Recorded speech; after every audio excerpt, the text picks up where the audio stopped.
Coming up on this Wednesday edition of Daybreak, Korea is calling on Japan to resolve the issue of its sexual enslavement of Korean women during World War II to set the right conditions for a bilateral summit. Japan will hold unofficial talks with North Korea today on the sidelines of a two-day Red Cross meeting in northeastern China. Plus, South Korea approves construction of its first foreign-owned casino resort in a bid to attract more tourism spending from China. Daybreak begins now.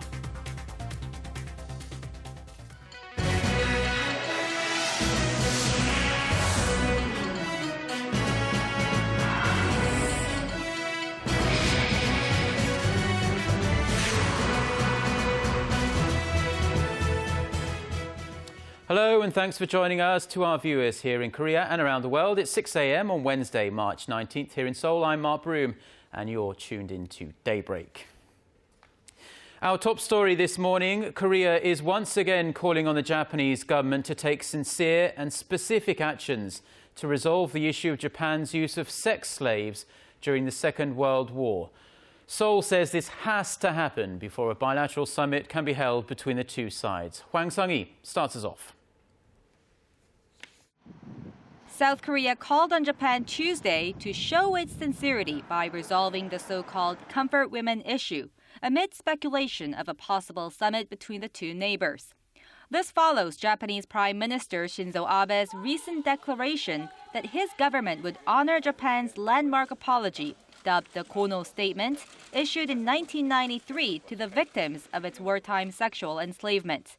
But South Korean Foreign Ministry spokesperson Cho Tae-young said, words are not enough. The sincere measures that we want to see are steps to resolve the issue. We want to see the comfort women issue being completely resolved. Abe's recent comments had fueled speculation of a possible meeting with his South Korean counterpart at next week's Nuclear Security Summit in The Hague. But Seoul's foreign ministry flatly denied reports that it had begun fine-tuning the details of such a meeting. Since taking office last year, President Park Geun-hye has refused to sit down with Abe, saying she would not meet with a leader who fails to acknowledge his country's historical wrongdoings. The Abe administration has been active in its efforts recently to engage in dialogue with South Korea. With U.S. President Barack Obama set to visit the two countries in April, Washington has been calling on Tokyo to mend ties with Seoul, suggesting it may have been pressure rather than sincerity that drove Abe toward his change in position. Hwang Sang-hee, Arirang News. North Korea and Japan are set to meet for 2 days of Red Cross talks in the northeastern Chinese city of Shenyang, starting on this Wednesday. The North's return of the remains of Japanese nationals from the end of World War II will top the agenda. The dialogue, which follows up on a previous round of talks earlier this month. But more attention lies over an informal meeting between foreign ministry officials from the two sides. Japan will likely demand an investigation into North Korea's abduction of Japanese citizens in the 1970s and 80s. Pyongyang is expected to ask Tokyo to ease sanctions on the regime. Amid signs of thawing relations, North Korea and Japan reopened dialogue 2 weeks ago for the first time in more than 1 year. China, a veto-wielding member of the UN Security Council, has shown its intent to block a latest UN panel report on human rights violations inside of North Korea. Chinese Foreign Ministry spokesperson Hong Lei said China opposes politicizing human rights issues and intervening in a country's internal affairs in the name of protecting human rights. This comes after a UN commission on Monday called for international efforts to prosecute the leadership in Pyongyang responsible for rights abuses in the north. Beijing also came under fire for repatriating North Koreans trying to defect through China. The spokesperson then said the international community should rather focus on maintaining the current diffusion of tensions on the Korean peninsula. Now to a move that could signal a major sea change for Korea's tourism industry. For the first time, Korea has opened up its very tightly controlled casino market to a foreign operator. The government hopes the massive casino and entertainment resort near Incheon International Airport will create thousands of jobs and bring in millions of dollars in tax revenue. Park Ji-won reports. The Ministry of Culture, Sports and Tourism said at a press briefing Tuesday that it has granted approval to the Indonesian-Chinese enterprise Lippo Group and US-based Caesars Entertainment to open the casino, which will be for foreigners only. The casino will be located some 50 kilometers west of Seoul on Yeongjong-do Island, which is part of the Incheon Free Economic Zone and the location of Incheon International Airport. The approval is for the first phase of the consortium's plan to develop a high-end resort. Phase 1 will see construction of 2 hotels, serviced residences, and a convention center for an estimated cost of roughly $700 million, and completion is expected in 2018. The entire development is expected to cost over $2 billion and will be completed by 2023. The Lippo and Caesars Consortium first submitted the proposal to develop the casino resort last year, but the proposal was rejected on the grounds that the plan did not fulfill certain credit rating qualifications. The consortium won approval for the plan after enlarging the size of the investment and submitting suitable credit rating assessments. The approval is only valid when the joint venture successfully implements certain conditions, such as undergoing an annual audit. This decision was made after a thorough evaluation by related ministries, with the goal of boosting the nation's tourism industry.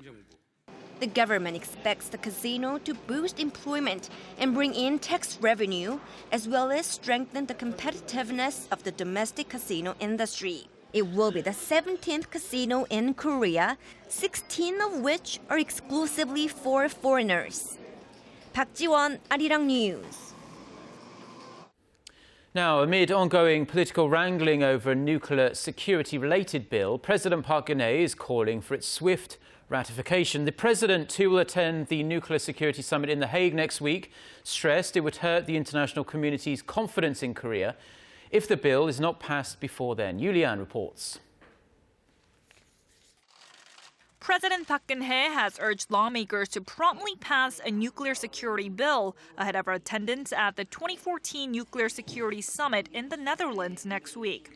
The NSS is a biennial gathering of world leaders aimed to prevent nuclear terrorism. At a cabinet meeting Tuesday, President Park expressed regret that the National Assembly has failed to approve legislation related to protecting nuclear materials and preventing nuclear disasters in the 2 years since Seoul hosted the global conference. In the 2012 Seoul communique, participating nations had agreed to work toward preventing criminals and terrorists from getting their hands on nuclear materials. 세계가 지켜보고 있는데 핵 안보 관련해서 우리가 다른 나라보다 앞장서서 나가기는커녕 약속한 것마저 지키지 못한다면 국제적으로 얼마나 신뢰를 잃게 되겠습니까?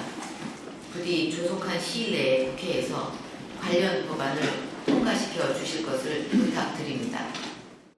Both the ruling and main opposition parties agree that the nuclear security legislation is important, but the bill has been held up in the National Assembly due to political wrangling over other issues of contention. The ruling Saenuri Party condemned the main opposition Democratic Party for refusing to pass the urgent bill, calling the move political warfare. It has asked that an extraordinary session of the National Assembly be convened on Thursday, but without the DP's cooperation, the bill is unlikely to pass. The DP says the Saenuri Party is to blame for the impasse because it has refused to pass bills related to the public's livelihood. Yurian, Arirang News.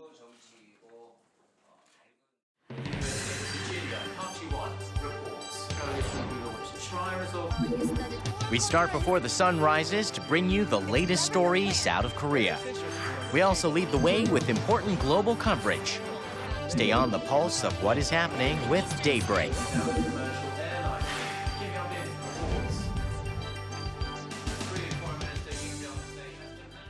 Turning now to the crisis in Ukraine, Russian President Vladimir Putin has signed a treaty with the leaders of Crimea to annex the Ukrainian peninsula and officially absorb the region into the Russian Federation. The move comes amid fierce opposition from Ukraine and the West, which is readying even more sanctions. Paulie reports.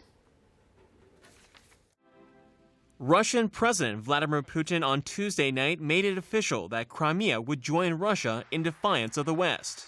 Addressing a joint session of parliament, Putin said Crimea was of vital importance to Russia, underlining its historical and cultural links. He added that Moscow's actions were responding to a call for help.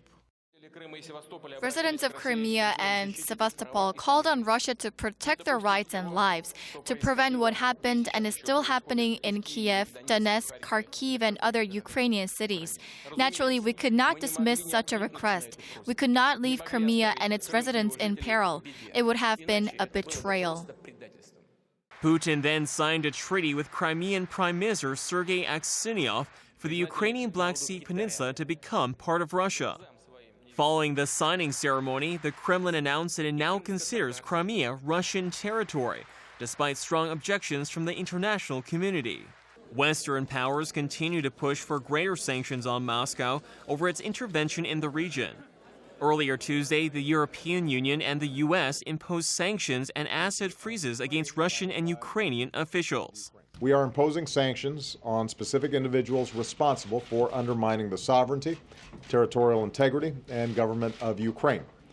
The sanctions, which include travel bans, were in retaliation for Sunday's referendum vote in Crimea, which was deemed illegal by Western leaders. Meanwhile, Kiev has approved the mobilization of up to 40,000 troops to counter Russian interference in the country. Paul Yi, Arirang News. Now, starting next spring, a clause in the Korea-US free trade deal will kick in that will allow American firms to own program providers here in Korea. Some industry insiders have raised concerns that Korea's broadcasting industry may suffer as a result. Our Na Hyung-kyung reports. Korea is bracing for an era of heated market competition in its broadcasting industry. Come next year, American media groups will be allowed to own program providers or PPs in Korea under the Korea-US Free Trade Pact ratified in 2012. PPs are those that create content or have acquired the right to broadcast taped television and radio programs, for example, terrestrial broadcast stations or cable channels. And to better cope with the upcoming change, officials from the ICT Ministry and the Korea Communications Commission put their heads together with industry experts to consider possible negative effects.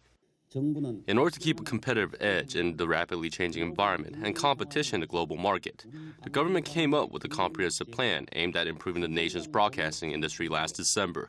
This plan will be fleshed out and finalized by the end of April. Insiders say American media groups have been visiting Korea since late last year to conduct market research and evaluate its potential. But experts in Seoul say U.S. companies making a foray into the domestic market will not likely have an immediate impact in the industry. The effects will not be visible in the short run, but because the U.S. dominates the world's content market, we do need a long-term plan. It could work for the better and serve as an opportunity for our contents to set foot into the American market. Officials say the profit structure for the PPs should also be modified so they can focus more on producing creative content rather than relying on commercials. Na Hyun-kyung, Arirang News. Korea has taken another step towards developing its first completely homegrown rocket, slated for completion in 6 years' time. Korea's space agency and the Science Ministry announced Tuesday that ground combustion tests for what will be the third stage engine were conducted successfully at the Naro Space Center in Goheung, Jeollanam-do Province. The 7-ton thrust engine passed 5 separate combustion tests designed to check the fuel injection system and engine stability. Korea became the 13th country to launch a space rocket from its own soil in January of last year, when it launched the Naro rocket, whose first stage was built by Russian scientists.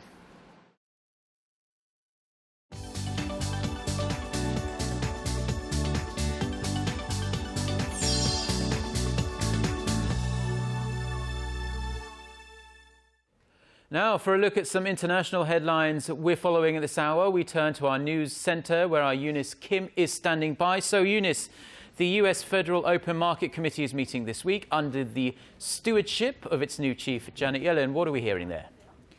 Yes, good morning, Mark. That's right. The Fed's policymaking committee will meet Tuesday and Wednesday this week, and we're expecting to hear from Janet Yellen at the end of it. What's widely expected is a third round of quantitative tapering. The Fed will likely announce that it will add $10 billion less to its Treasury and mortgage-backed securities in April to $55 billion. This given the absence of a huge economic shift in the U.S. Now, what's less clear will be how Yellen will guide the Fed on short-term interest rates against the backdrop of falling U.S. unemployment rates, which at 6.7% last month has been dipping faster than anticipated. The results of the meeting are expected early Thursday morning Korea time, and we'll certainly bring them to you then. And in other news, investigators began their 12th day of searching for missing Malaysia Airlines Flight 370 with few leads and an even bigger search area. The Malaysian government said Tuesday that the search area has now been expanded to over 2.24 million square nautical miles. That's an area roughly the size of Australia. China with Kazakhstan will lead the search efforts in the northern corridor, while the southern corridor will be led by Australia. Authorities are trying to piece together patchy data and backtrack the sequence of events. The New York Times reports that senior U.S. officials say the plane's sudden move to the west was likely programmed into the Boeing 777's computer system by someone with deep knowledge of it. Meanwhile, patience is running thin for the families as the relatives of some Chinese passengers on board are threatening to go on a hunger strike if more information is not provided by Malaysian authorities. The United States has called on Syria to suspend its diplomatic mission in the United States as the civil war in Syria enters its fourth year with little sign of easing. U.S. Special Envoy for Syria Daniel Rubinstein explained it was, quote, unacceptable for persons appointed by the Bashar al-Assad regime to conduct diplomatic operations in the U.S. The order affects the Syrian embassy in Washington as well as its consulates. Strides toward a peace settlement for Syria look dim as relations between its main brokers, the U.S. and Russia, are worsening. And a bit of change of pace here. The most important meal of the day is getting costlier, according to a report by UK daily, the Financial Times. It reported that costs of 8 key breakfast commodities, coffee, orange juice, milk, wheat, sugar, butter, cocoa, and pork have risen on average nearly 25% this year on the back of rising demand and global uncertainties. Unseasonably dry weather in Brazil has caused coffee to jump more than 70%, while wheat prices have increased due to a prolonged extreme winter in the U.S., as well as the conflict in Ukraine, which is a key grain-producing country.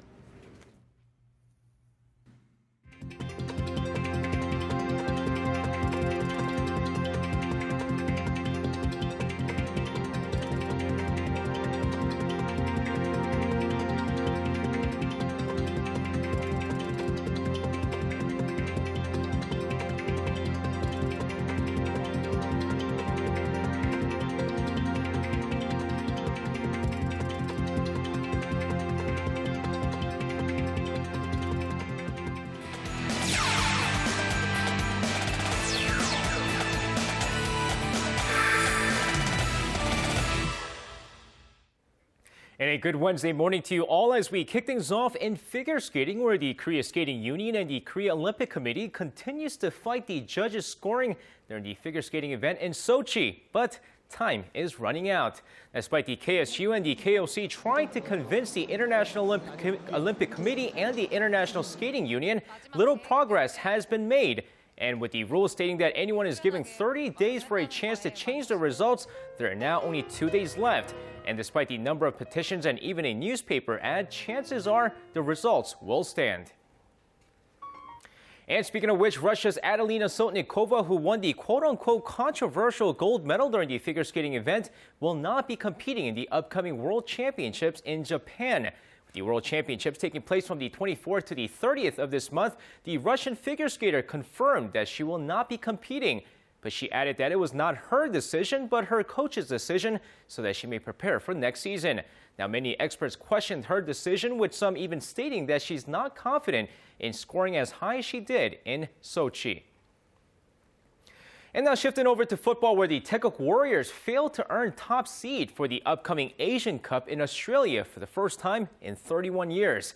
With 4 Asian nations giving the top seed, the 60th ranked South Korea failed to earn a spot as the top seed.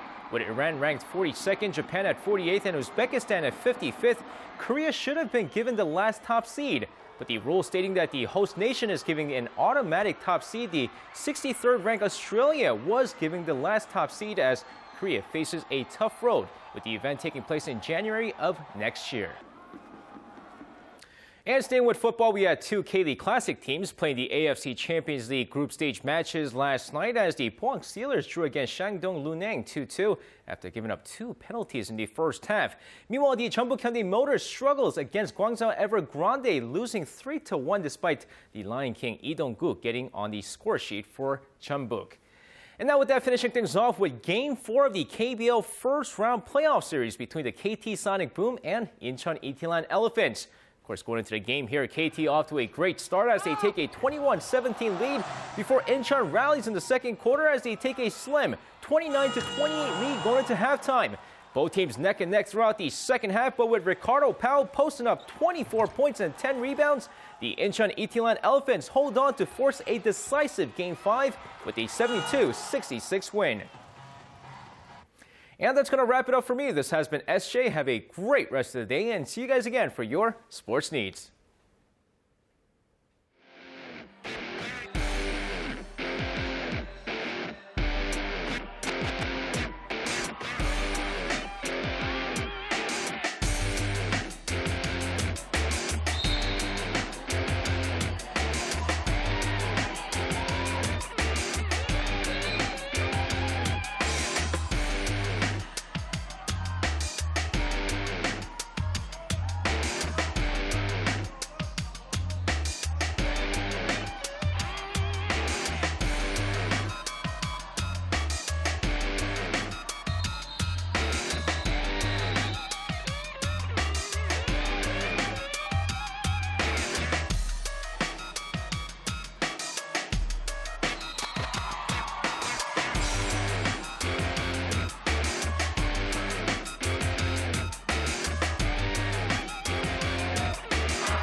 Much chillier day is in store today compared to yesterday. Morning lows are a couple of degrees lower and highs will drop into low to mid-teens across the region. And we'll see some sunshine this morning, but look for clouds to grow during the day. So due to the clouds coverage, it could feel chillier than actual numbers. So be sure to dress warmer before heading out today. And the level of yellow dust will remain relatively high this morning, so the air quality should be poor in most regions, but the dust should gradually go away as we head into the afternoon. And again, the daytime highs in most parts of the country will be much cooler today, so let's take a closer look at those numbers. The morning low in Seoul starts out at 6 and afternoon highs will rise to 13 today, and Daegu and Gwangju should top out at 14 and 11 respectively, while Busan get up to 12 later in the day. Now let's see how other regions are looking. It looks like down on Jeju will climb up to 14, Daejeon will rise to 15, while the top temperature on Mount Keungang will be at 2 this afternoon. Well, that's all for me at this hour, and let's send it back to Mark in the studio. Well, thank you very much, Jiyeon, for the weather there. And those are the stories we're following at this hour. Korea Today is coming up in half an hour's time. We'll be back here at daybreak, same time tomorrow. Until then, goodbye.